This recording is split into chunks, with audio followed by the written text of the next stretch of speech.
नारियल के जन्म की कथा। प्राचीन काल में सत्यव्रत नाम के एक राजा राज करते थे। वह प्रतिदिन पूजा पाठ किया करते थे।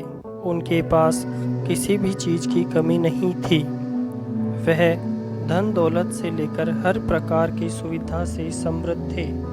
हालांकि इसके बावजूद भी राजा की एक अभिलाषा थी जिसे वह पूर्ण की चाह रखते थे। दरअसल राजा सत्यव्रत को किसी प्रकार से स्वर्गलोक जाने की इच्छा थी। वह अपने जीवन में कम से कम एक बार स्वर्गलोक के सौंदर्य को देखना चाहते थे, लेकिन उन्हें इसका मार्ग नहीं पता था। दूसरी तरफ ऋषि विश्वामित्र अपनी तपस्या के लिए घर से बाहर निकले। चलते चलते वह अपनी कुटिया से काफ़ी आगे चले गए थे। काफ़ी समय बीत गया लेकिन वह नहीं लौटे। इस कारण उनका परिवार भूख और प्यास से तड़प रहा था। राजा सत्यव्रत को जब यह बात पता चली तो उन्होंने ऋषि विश्वामित्र के परिवार के पालन पोषण की जिम्मेदारी ले ली। कुछ समय बाद जब मुनिवर लौटे तो वे अपने परिवार को कुशल देख काफ़ी प्रसन्न हुए। उन्होंने पूछा कि उनकी अनुपस्थिति में किसने उनकी देखभाल की। इस पर ऋषि के परिवार वालों ने बताया कि राजा ने उनके पालन पोषण की जिम्मेदारी उठाई थी। यह सुनकर ऋषि विश्वामित्र तुरंत राजमहल पहुंचे और राजा से मुलाकात की। वहां पहुंचकर उन्होंने सबसे पहले महाराज को धन्यवाद कहा। इस पर राजा ने ऋषि ने पूर्ण होने पर आशीर्वाद मांगा। राजा की बात सुनकर ऋषि विश्वामित्र ने कहा, बोलिए महाराज, आपको क्या वरदान चाहिए। तब महाराज ने कहा, हे मुनि, मुझे एक बार स्वर्गलोक के दर्शन करने हैं। कृपया करके मुझे वहां जाने का वरदान दें। राजा की प्रार्थना सुनकर ऋषि विश्वामित्र ने एक ऐसा रास्ता बनाया जो स्वर्गलोक की ओर जाता था। यह देख राजा सत्यव्रत बहुत खुश हुए। वह तुरंत उस रास्ते पर चल पड़े और स्वर्गलोक पहुंच गए।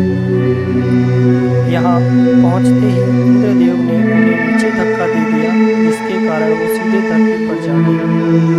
राजा ने सत्यव्रत सारी तुरंत घटना ऋषि विश्वामित्र को बताई। राजा की बात सुनकर ऋषि विश्वामित्र गुस्से से आग बबूला हो उठे।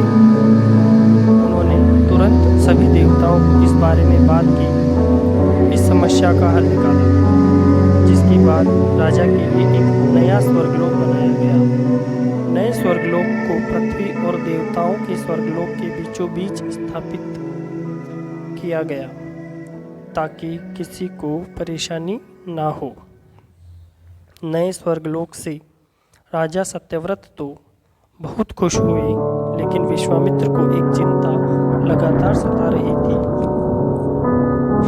उन्हें डर था कि नया स्वर्गलोक कहीं जोरदार हवा के कारण गिर ना पड़े। अगर ऐसा होता तो राजा सत्यव्रत दोबारा से धरती पर जा गिरेंगे।